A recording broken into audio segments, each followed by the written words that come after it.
meeting you right where you are on your foster care journey. This is the Forgotten Podcast. Hello and welcome to the Forgotten Podcast. I'm your host, Jamie Cabe, and I am so happy to be with you. If you are part of the foster care community, passionate about serving, or simply interested in learning more, we are here for you.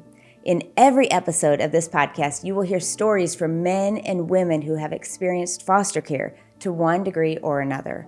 They may have grown up in the system, are caseworkers, foster parents, or others who are here to bring you hope or encouragement. If you enjoy this podcast, please subscribe and share it with a friend. And remember, you are not alone. I hope you enjoy the Forgotten Podcast. Well, I am so happy to have you on the show, Jessica. I would love to start us out by giving some context to our listeners. Yeah. So what I know about you is that you're a writer, a pastor, a runner, which is incredibly impressive, a passionate advocate, wife, and mom. But I would love to hear from you. Like, will you give us a little context? What hats do you wear? What lights you up and gives you energy? Like, tell us some things about you that maybe not everyone knows. Yeah, I mean, kind of a little bit even just about our life and our story, our journey, kind of just leads to where my passion comes from, honestly, because that's usually what happens in life, right? Yep. So in December of 2014, I got to get my years right, we adopted a sibling group of 2 through foster care. We had them since they were newborn. We had fostered for about 2 years. And, you know, there were rocky times and stressful times and all the things. But once we officially adopted them, I kind of was like, I basically just started to learn more and more, which I know you know about the foster care system. Yeah. And it was so upsetting to me that I felt like even after adopting, I have to do more. Like, I remember being overwhelmed by the need, like, and that I was previously unaware of it. So our family dynamic is, I have 5 kids. Me and my husband are pastors. 2 of our biological children have severe autism. We didn't know that when we were fostering at the time. One wasn't born, and the other she was about 3 and having a lot of like early intervention stuff, but we really didn't even know what autism was. And looking in hindsight, you think, oh my gosh, why would you adopt, in the middle of it all? But it was always on my heart, like as a teen even. But then kind of when I started to learn more about the foster care system after the adoption, I was like, there's so many kids that are freed. I mean, right now, I don't know the current numbers, but like 2 years ago, it was 125,000 kids in care are free to be adopted. Right. There's usually, over 500,000 in care, but 125,000 kids have no ties to biological parents. Right. They maybe are in a foster home, maybe they're in a group home. And I just was like, I just can't understand that. I can't understand how many people I know that want kids. And to me, I felt like, 2 things. I felt like the need hadn't been proclaimed enough.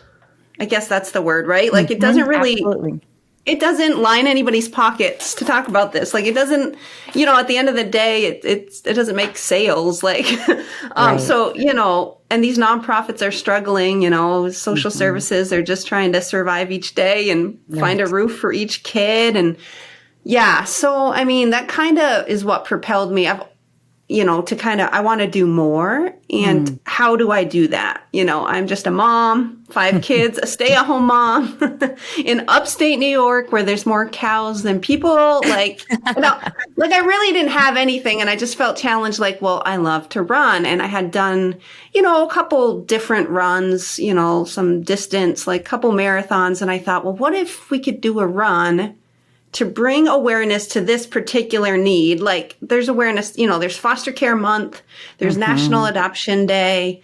And so I thought, what, I want to do a run on National Adoption Day, which is in November in upstate New York, which It was the first snowstorm of the season. That feels cold. Yeah, so that part wasn't very smart of me, but yeah, we woke up and school was canceled. Oh my goodness. And I had decided to do this run on that day. But so on National Adoption Day, I attempted, now I didn't fully achieve it, but attempted to run at the time it was 110,000 kids in care. So 110 miles in 24 hours on National Adoption Day as a visual representation of these kids. And I guess I thought maybe like some local people would be like, yay, and it was in our local paper. But then like the week before the run, Runner's World called me and I'm like, I'm not even pitching this to anyone, but they somehow found out about it. Yeah, it was crazy. But that was my goal in the end, really, was to bring more awareness. So I got all these interviews and all of these pieces. And I mean, in our county alone, I think the number of foster homes almost doubled after the run. And that's what it's all about, isn't it? And long story short, I won't go into the run itself, but it was a snowstorm. Basically, I quit at 68 miles. Wow, that's amazing. At 2 in the morning. I was pretty disappointed in myself, actually. Jessica, listen, I have never run 68 miles in my entire life. In my entire life. That is amazing. Yeah. So, and my husband kept being like, you have to stop, because I was like, I wasn't running at this point. It's 2 a.m. I am like hobbling because I had worn these. It was real slippery because it had snowed, right? So I'd never run. I mean, I'd run in the snow, but I put these metal cleats. Have you ever seen metal cleats? I mean, it's kind of a northern thing, but so I put them on my sneakers because I was slipping on the highway because I ran through the county. Like I didn't want to run just in the same area and do a loop. I wanted people to become aware in different towns, like, oh, what's going on here? Like to kind of create that buzz. But yeah, I had run probably 30 or 40 of my first miles in these cleats thinking, oh, this is really helpful. I'm not slipping. But then realizing running on pavement with cleats is probably not a good idea for your overall legs. So my feet were like blown up like balloons, like swollen with like fluid. I don't know what was happening. But so I'm hobbling like. My husband finally pulled over because he was following me in a car the whole time. And he said, nice. That's nice. Yeah. I mean, he stayed up 24 hours to follow me eating donuts, I was eating donuts too, to be fair. But he pulled over and he said, if at this rate, because I'm hobbling, it will take you like an extra, I can't remember, like 10 hours or something. He goes, you can't even stay awake that long, let alone move that long, keep moving. And I was like, no, like fighting it as all heck. But when I finally like got in the car, I'm crying because I'm like, I failed. And he goes, you need to go on Facebook Live and tell people that, you stopped. And I'm like, I don't want to do that. And I'm like, it's 2 a.m. Why would I do that? And he was like, because there's all these people following you. And I'm thinking, who's up at 2 a.m.? I'm not kidding, Jamie. There was like thousands of people. Oh, that is so awesome. Up all night long, sharing and following. And what the coolest part of the story isn't even that. The best part is, the second half of my run, I had pacers. And a pacer is just somebody that runs alongside of you, someone to talk to, keep going, help keep you moving, motivated. So I had all these people lined up to keep running with me. So they all kind of got together and said, well, we don't want it to end. Can we finish it for you? And I'm like, yes, please. So they all finished the run for us, and we almost ended exactly 24 hours, from when we had started. And there was 100 and some people all gathered at the end, and they walked the last quarter mile. I mean, I could barely walk at all, so I was there hobbling along.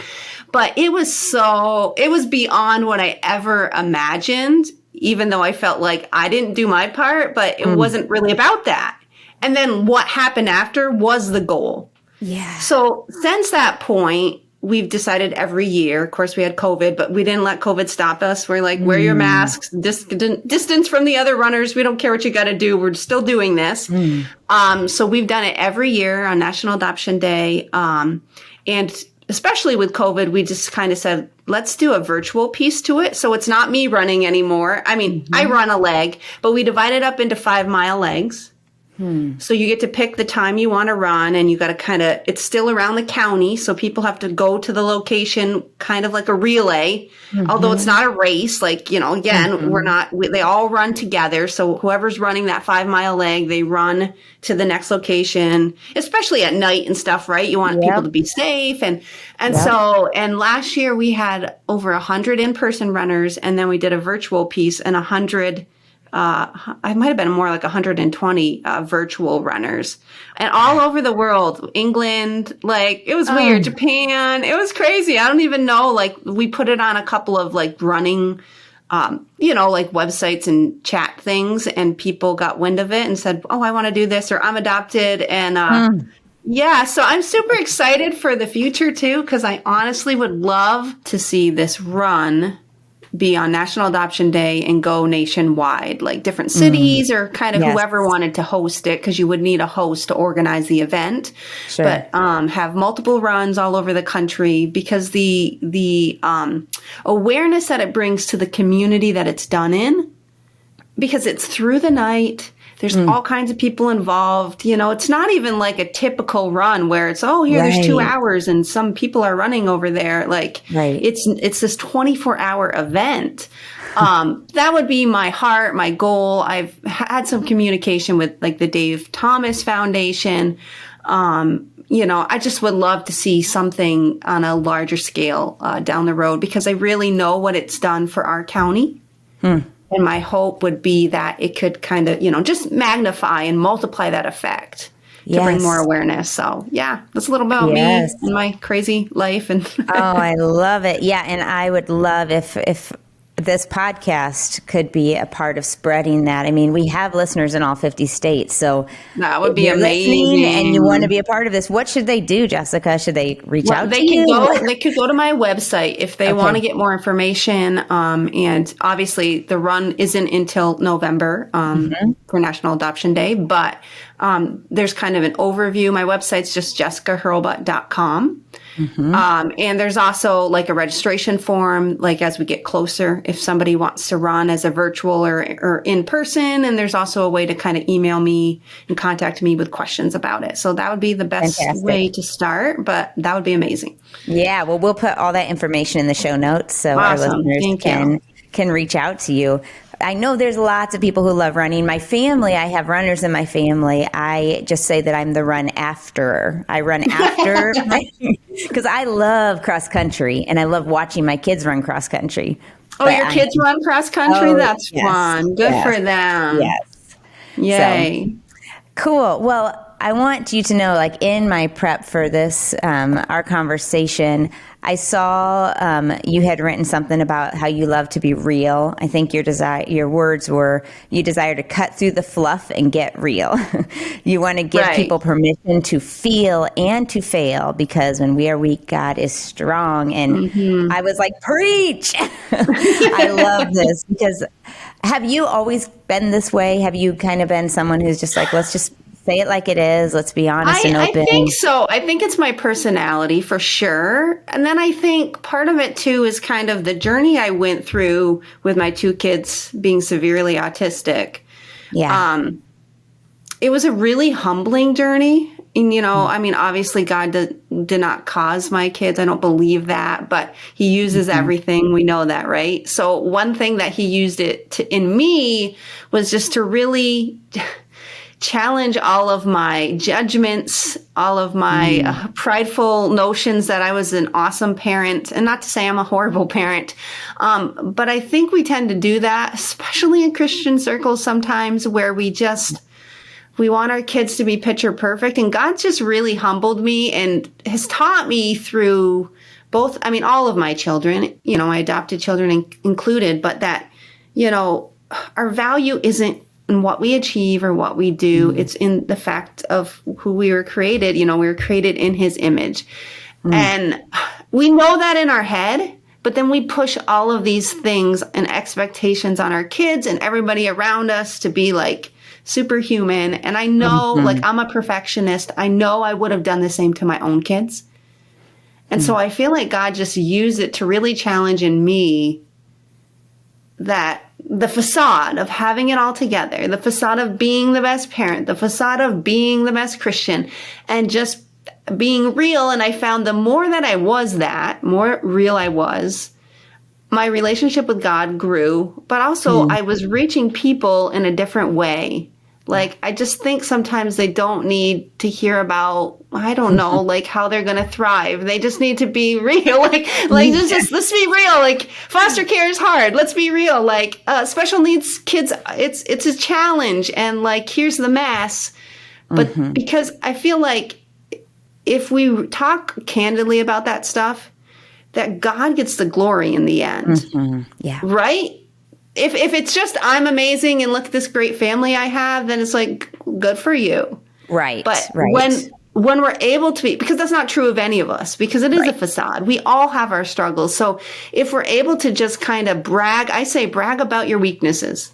Hide your strengths and brag all about your weaknesses, because then God ends up getting the glory. And so, yeah, I mean, I'd say partly personality, but honestly, it's the season that God brought me through with my kids that has just magnified that, and I'm a pastor's wife, and there's their persona with that of you have it all together and you do the women's ministry and your life is, and your kids are perfect. And I'm like, I break all the molds, but in that freeing other people to not to have your life be a mess, but to be you. Like, I like to run. I don't like women's groups. I avoid them. Like, I don't want to run one, but you want to come running with me? Like, I don't do homeschooling, but do you want to talk about foster care and do a foster care small group? Sure. Like, it's okay. Like, and it's okay for someone else to be different, but we have to embrace who God's created us to be. And then I believe that's when we have the most effect, is just completely embracing, our uniqueness. I love it. I love it. Amen. It was making me think too, what do you think, are you pretty hard on yourself in general? Like, cause you talked about the 68 miles and how you were so disappointed in yourself. Yeah, definitely. I mean, I think that's that's the unhealthy side of me. You're talking about Enneagram and those things. Like, I can be really hard on myself, but I think there's a drive that when I'm in a healthy place, that drive can accomplish a lot of things for God. And you know what I mean? But in that unhealthy place, you can just beat yourself up. And right. So I'm always like finding that delicate balance of where's your boundaries and your limits. And but I think it's a blessing too, honestly. Like, God wired me that way. So trying to find the good in all of our personality quirks, right? Right. I was thinking back to when you were talking about the run, and one thing I want to bring back up, because I thought it was so incredible, was how you talk about it's not a race, how it's a relay and we're running together.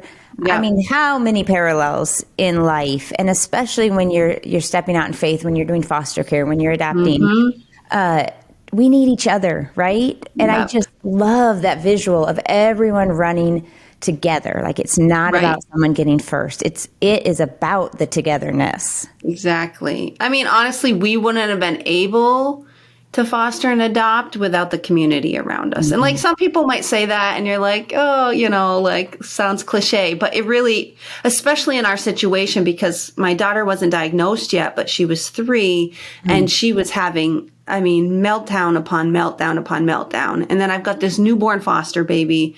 I've got my family saying, you're crazy. What are you doing? Like, but I had a church family that surrounded me and said, what do you need? Do you need meals? Do you need diapers? I mean, there was one point, because the way things panned out is when I started fostering, we got our son, who's now our son, but we were fostering him first as a newborn. And then like a week and a half later, I found out I was pregnant.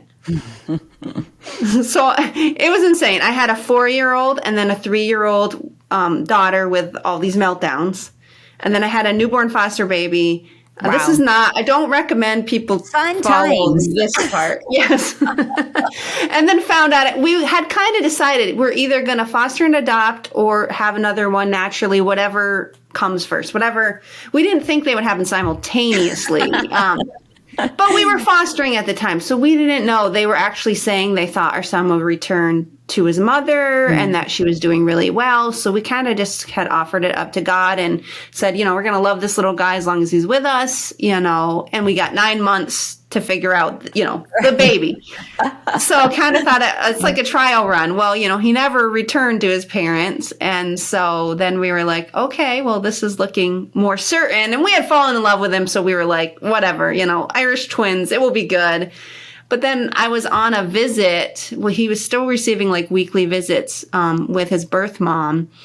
And I was complaining one day because I was like 6 months pregnant, and I just complain when I'm pregnant. I'm not like the happy pregnant person. I don't know if you were, Jamie, but I just never was. Like, I love the baby. That's why I like adoption better. It's like, oh yeah, just show up, sign papers. It's not that easy, guys. Right. No. But the physical part, it's nice not to have to go through that. So I was complaining, and the birth mom says, I know how you feel. I have morning sickness too.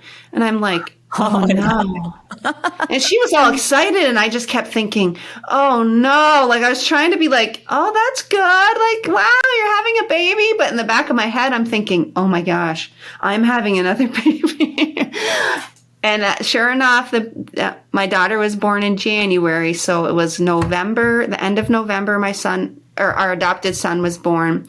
I had my biological son in July. And then his sister was born in January. So like 6 or 7 months apart. So I had 3 babies under one. But I say all that, like when we took her from the hospital, we went and picked her up. We showed up and our church had filled my husband's office. I mean, filled the entire office with those big, huge boxes of like Love's diapers, like the whole thing. And they were like, you're going to need these. Like hundreds upon hundreds of diapers. So it just been, not just like obviously meals, people busing us with money, diapers, but like super tangible stuff too. Like we had a lady, this is something I just want to challenge people that maybe you feel like you're in a season of life you can't foster adopt. I get that. Like you might be taking care of someone who's sick. You might be older. You might have, a bunch of little ones yourself and you're overwhelmed. But like there was a lady in our church, oh, bless her heart. She's still in our church, but she felt compelled. She wanted to help. Her kids were grown. And she said, I want to help watch them. And I thought, well, yes, but you can't really do overnights because, foster care has this thing where you have to be certified foster parent. So she went through the whole 10 weeks of classes with no intent at all. Wasn't like she was considering fostering or adopting. Her kids are grown. She was older. She wasn't retired yet, but she said, I just want to be able to help you. Like we went on a missions trip to Uganda and we were gone for 10 days and she lived at our house. And the only reason she was able to do that, and like even my own family couldn't do that, was because she was certified. And she had solely done it, because of the need. I have another friend, who started fostering, I don't know, it was a year or two ago. And they ended up getting a big sibling group. I think it was like a sibling group of 4. Plus they have a daughter of their own. So they went from 1 to 5 kids like overnight.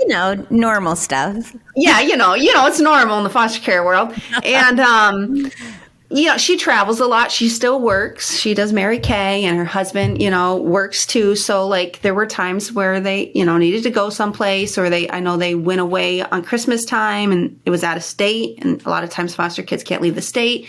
Well, their next door neighbor was I believe she's a speech therapist at the school all these kids were going to.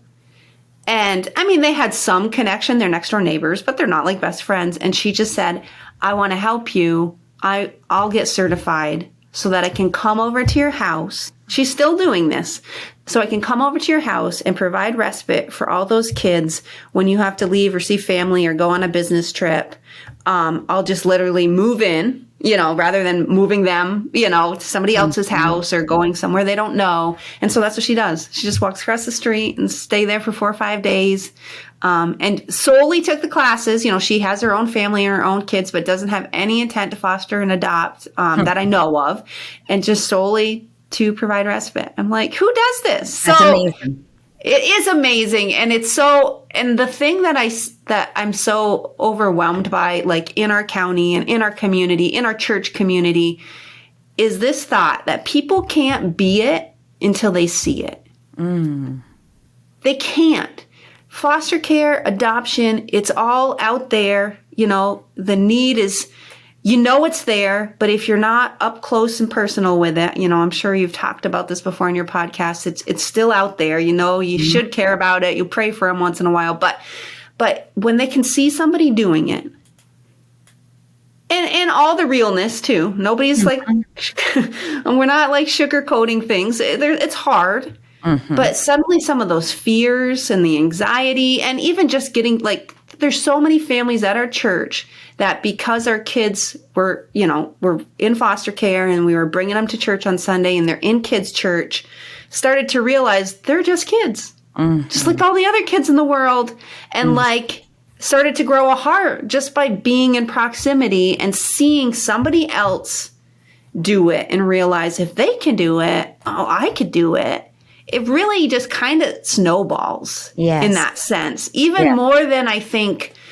And nothing against this. I'm all for promoting, any kind of thing we can do to, proclaim this need is much needed. But at the end of the day, you could have commercials, running 24/7 on cable, but you got to see it to be it. And I just think, love that.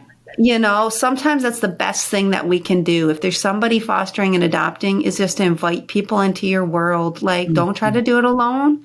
And then just invite people, invite the neighbor over for coffee with no strings attached, but just so that they can, ask you questions, pick your brain, let them into your life. And I'm telling you, without even having to say it, it will inspire them to want to do something. Yeah. So that's awesome. We say it like this: awareness leads to action. Amen. Yes, that's it. Kind of thing. Yeah. What I want to do is challenge our listeners right now, because I want to hear from those of you who say, now I know a lot of you are already doing this, but for those of you who are thinking, what can I do? I want to hear from those of you who say, I'm going to go through the classes just so I can be respite. Yeah, and I don't know, so cool. States are different, but with COVID, I'm assuming this is typical. With COVID, and in our county, they went to a virtual option. Now, virtual was not something you could do before for the classes. You had to drive to our county, building, and that's 45 minutes away from us, which isn't that big a deal. But if you're attending a 3-hour class, and then you're driving 45 minutes each way, you're almost gone 5 hours. Right. And if you have other children, then you have to have a babysitter. It just becomes complicated. So to have the virtual option is huge. So I just want to encourage people to check into that, because a lot of counties have gone to that. They have in person too, but you still can do virtual classes online. And anyone can do that. Yeah. Anybody can take 8 to 10 weeks and do a 2 or 3 hour class online. We do it for all kinds of stuff, basket weaving and stuff. We can do it. That's absolutely right. And you can just be honest and tell them, I'm not sure I want to foster and adopt yet, but I'd like to be a resource for families that need respite. So. That's how it is here in our community as well. It's online. That's so, I just find it so, there's that cool aspect of meeting other foster parents, with the in-person, but it's just real life, tangible, you only have so many hours in a day to have it online. So absolutely. Yep. I completely agree. Wow. Well, I do want you to speak to, because we've talked about both foster care and adoption. You talked about those kids who are freed for adoption. Those kids are also sometimes called waiting children, or children who are waiting. Can you just give our listeners, especially there are some that are newer to foster care, what's the difference between foster care and adoption? What is the goal of foster care? Right. So foster care, the goal would always be reunification with the family. That's the hope. With New York State, it's different from state to state, but New York State, if you could kind of boil it down to a nutshell, their parents are struggling in some way. You don't necessarily always even know. It's not always necessarily our job as foster parents to know. But there'll be certain requirements put upon them, whether that's to take parenting classes or to pass drug tests, or there's all kinds of different things that they might be required to do in order to hopefully get to the place where their family could be reunified. So, usually social services, we have like a nonprofit that works in our county on top of social services. So it's actually wonderful. And I got asked to be on their board. Woohoo. Ooh. So I am not official yet, but I'm in training. So I'm excited to kind of serve alongside. But yeah, so that's usually what happens is a child gets kind of removed from a home and a family with the hope of reuniting. And in New York State, you have 18 months. It's kind of like, and I don't know if this is true of every state, but the parents have 18 months to try to fulfill whatever obligations they have on their end. It might be, maybe they don't have a place to live, like a suitable housing. So they need to get an apartment or find a place that's safe, and social services has to deem that it is, or maybe they need to find employment, So it can vary very much so. But there's this window of time that they are hoping and trying to assist the parents to kind of get their life back on track so that their kids can be reunited. So that's kind of foster care in a nutshell. And when I talk about the kids that are waiting, all that really means is maybe those kids went through that 18-month period. And their parents were unable to fulfill those obligations, and reunification wasn't a possibility. And so those parents either had to surrender their rights, which just means they willfully say, yeah, I can't do this. I realize I'm not capable. I think it would be best for them to be adopted. Or they sometimes have their rights terminated, which is kind of like, so if that 18-month window went by and they go to court and the judge kind of reviews the case and says, well, you haven't done A, B, C, or D, and it's been this long, therefore I'm going to, terminate your rights. So those kids, and it's always not that cut and dry. And sometimes it's longer than 18 months, but that's kind of the picture of it. So, but those children do not have, can't even have, even if they wanted to, they cannot have a relationship with their parents for whatever reasons. And so a lot of times they're in a foster home that maybe can adopt them. So it's not like, they're out on the streets, but so a lot of times they're in a home that maybe doesn't want to adopt or can adopt for whatever reason. Or other times, the kids end up being troubled a lot of time because they're going through a lot. Yes. So sometimes those kids can go to group homes. But either way, they're still in the system. A lot of them will just age out of the system, and, unless someone adopts them. And the other thing that I kind of started to because I couldn't wrap my mind around the fact that there's 125,000 of them. I just don't understand, right? So I said, what? Why? So I was kind of just digging and looking online and talking to people. And I've kind of summed it up that there's 3 categories. Now, I don't mean to be blanketing these kids, but there really seems to be 3 categories of children that are waiting to be adopted that aren't adopted yet. Seems to be special needs, which is a big burden on my heart because I just think about even my own life. I mean, my biological kids have severe autism. I'm like, we tried to do a will once and we couldn't even finish it. And I got really emotional because I realized it was when we went to Uganda together, there's just some risks with, third world country, thought we should do our will. Well, there's no one. There's no one will take all of my children. I've asked. It's not like hypothetically, it's literally.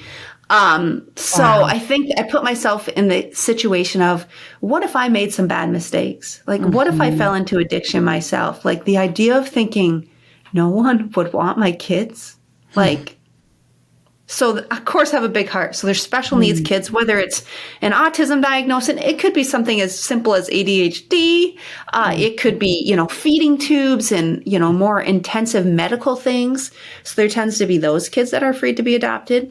And then there tends to be sibling groups, sometimes large sibling groups where they don't want to split them up, which I totally understand. But then people are like, wow, I want to adopt one, not seven. Right. Which I get that, but again, I have a heart for that because, we took two in the midst of our circumstances, and I wouldn't have it any other way because they have each other. Like, there's nobody going to be able to understand what they've gone through except each other. So, and then the third group that I see is minorities. A big chunk of children free to be adopted are African American, a big chunk of minorities. And, and even when we first got certified, I remember looking online, and I was looking, you can go to adoptuskids.org, get your tissues, and be prepared if you go to that website, guys.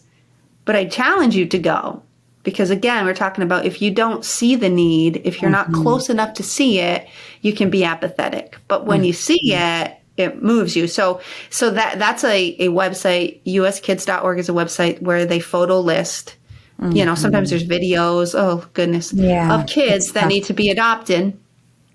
And I remember kind of scrolling through there when I was first certified, kind of thinking, we weren't against fostering, but our heart was to adopt. Like, that was the goal for us. Right, and everyone can have a different goal and can serve in different ways.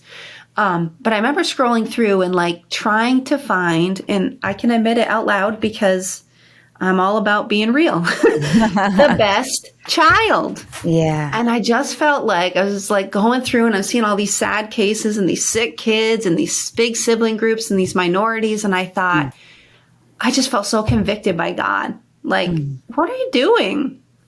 Because that's what I would want you to do, to find the easiest child. It's the exact opposite of what Christianity, what we're called to do as Christians is whatever you do to the least of these, you should be looking for the one, that maybe in a sense, I hate to say this, but nobody else wants, the one that has no chance of having that family versus the one that's the child that's going to be easy and smooth sailing.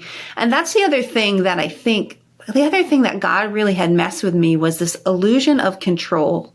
We think we have to go to an adoption agency to get the perfect kid. And I just want to tell you, they can't guarantee anything. No amount of money you pay for a child can guarantee you that they don't have struggles, issues, disabilities, anything.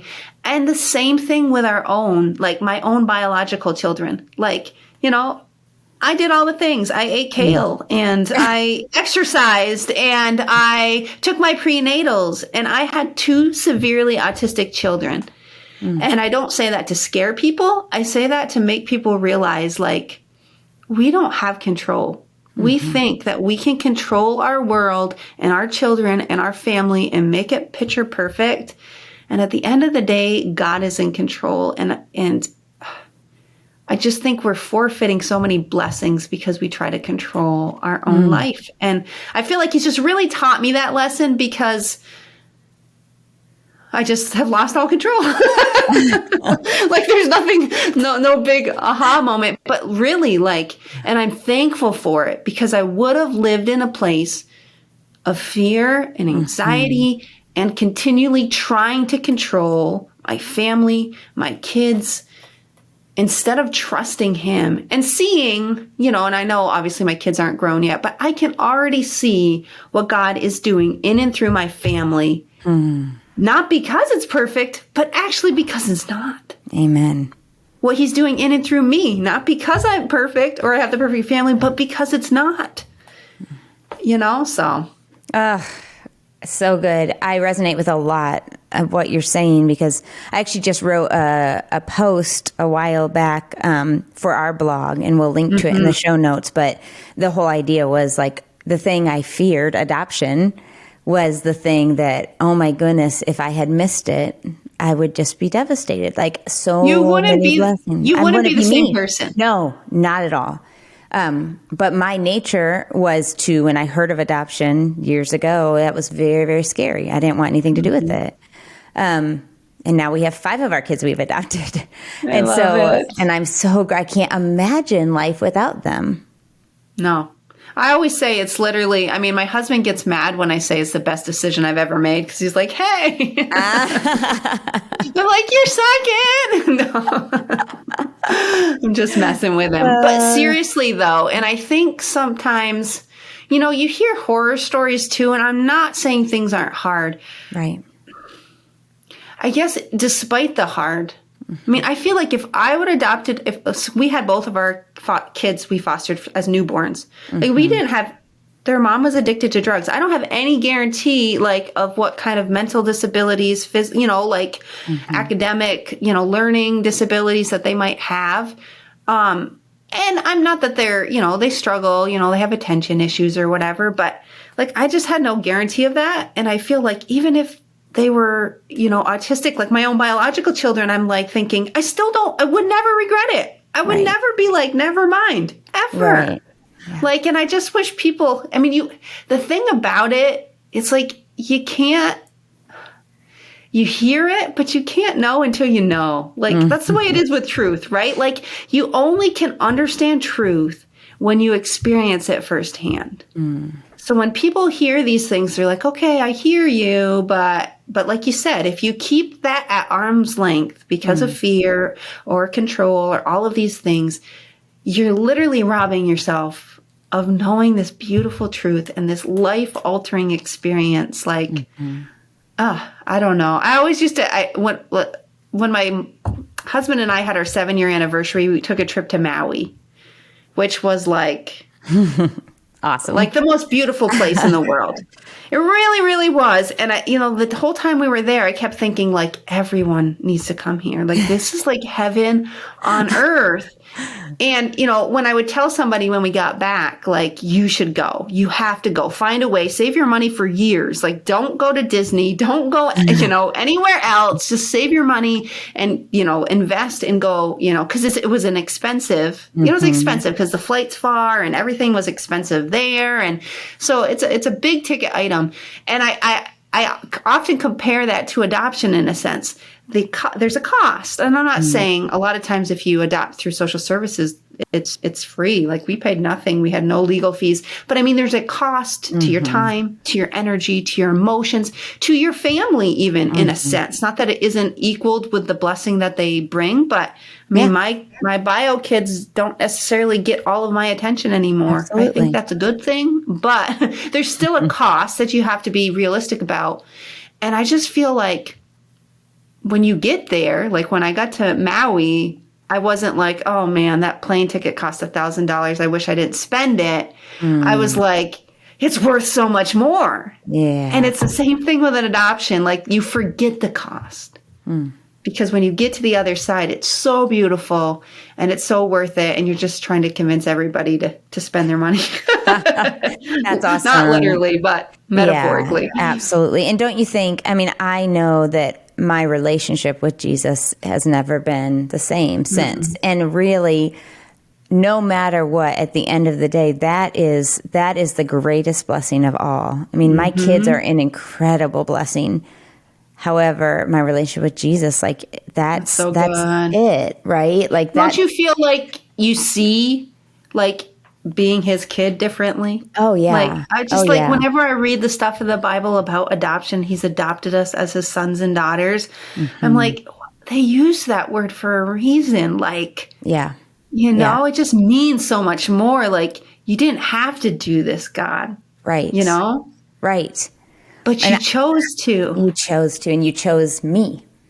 And you chose me. Yes. Yeah. So good. I encourage you and our listeners and myself, we can trust God. He is so faithful. He is so worthy to be trusted, so that all of the things that seem to go wrong or that are hard, or we feel like we cannot do another thing or take another step, He is there. He is here. He is with you, and He is trustworthy. And I just think that is what I have learned so much, is that he is safe, right? He is so safe, and he will guide us through every situation. And I'm grateful. Right. So good. Jessica, this time together has been so inspiring, just fun. Thank you for sharing your story. Thank you for sharing your passion. I do want to hear from our listeners. I want to hear what your takeaways are. I want to hear if you're signing up to run. I want to hear if you're signing up to become respite. I want to hear if you decide to step forward and adopt. Like, we want to hear from you. So, Jessica, thank you for sharing and for being an advocate. It's been super fun. Thank you for all you do, Jamie, because I know you've been spreading the word for a lot longer than I even have. So I'm blessed. Amen. We're in this together, that's for sure. Well, I hope that today's episode encouraged you wherever you are on your foster care journey. We want you to stay connected, so be sure to subscribe and turn on notifications so you will never miss an episode. Also, we have great content at theforgotteninitiative.org. Thank you for watching. I cannot wait to be with you next time.